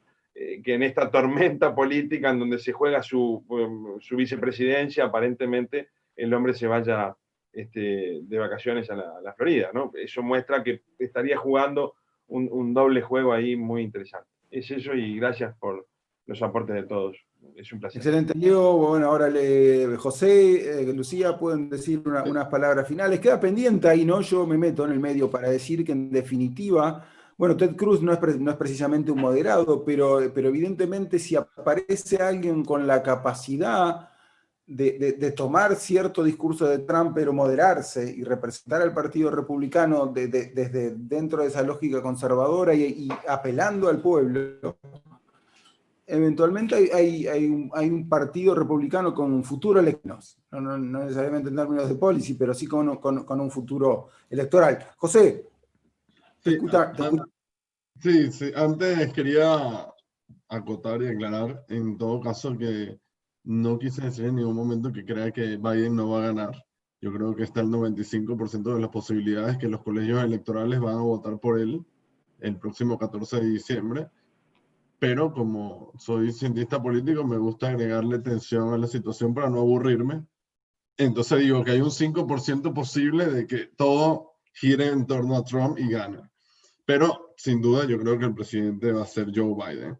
Y en el caso de los candidatos, creo que va a ser mucho de estos 2 años. Por eso creo que deberíamos mirar de cerca estos 2 años que van a manejar Biden antes de las elecciones de medio término, porque ahora los demócratas, los republicanos llevaron muchas mujeres a la Cámara de Representantes y no sabemos qué va a pasar en el medio término, por lo cual, quién sabe por ahí, y viendo cómo se está moviendo el electorado en minorías como los latinos, los afroamericanos, por ahí ven alguna oportunidad de que se cambien los roles y el Partido Republicano pase a ser el partido de las clases medias y clases medias bajas y de las minorías, y el Partido Demócrata de las élites.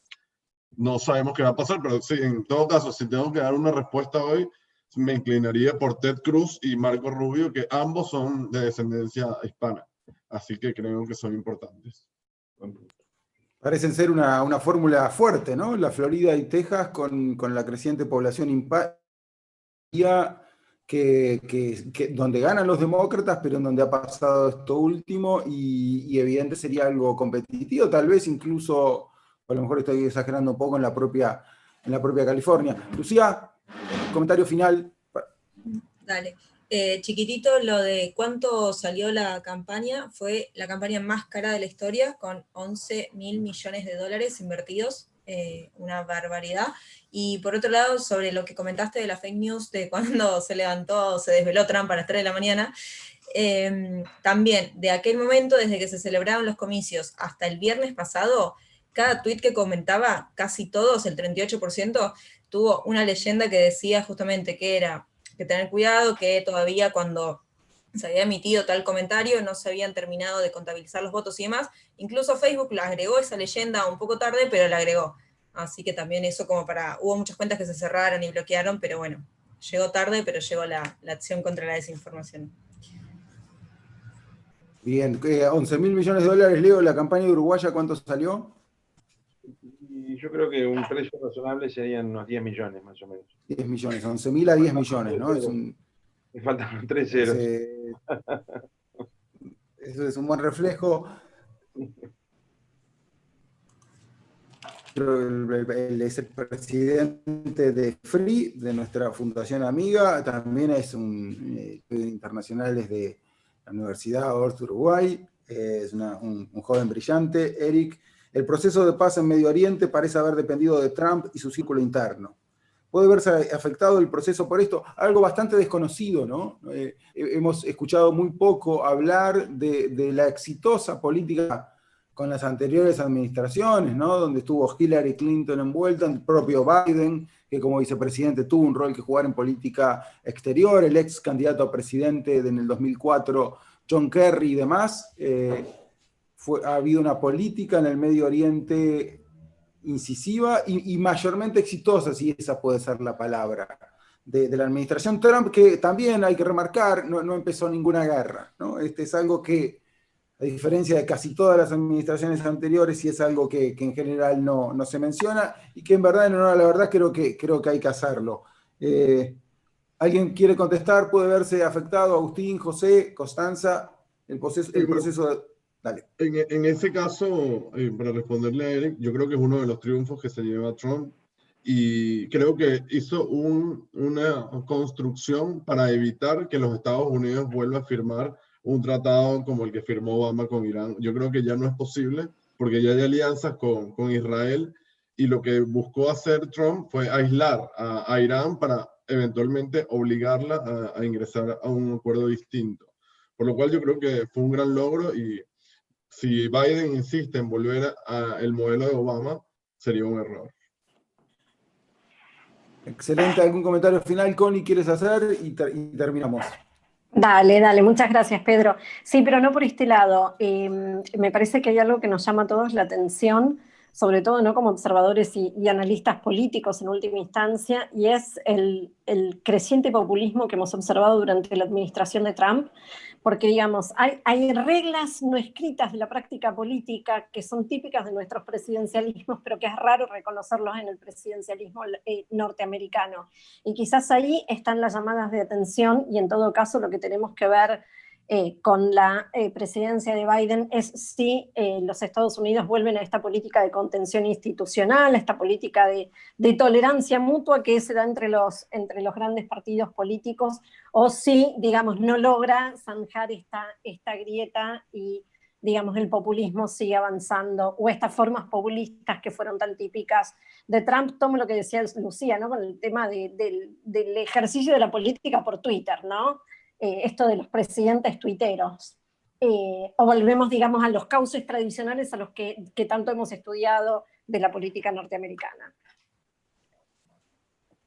Bueno, excelentes presentaciones, la verdad ha sido un gran honor para CESC, para FRI, haberlos escuchado. Connie, José, ha sido un gran gusto escucharlos. Después los jóvenes y no tan jóvenes de CESCOS, como gente de mediana edad, y Lucía y Agustín como el futuro de nuestra institución, así que ha sido un gran gusto y espero que nos podamos reunir relativamente pronto para ver cómo evoluciona la política de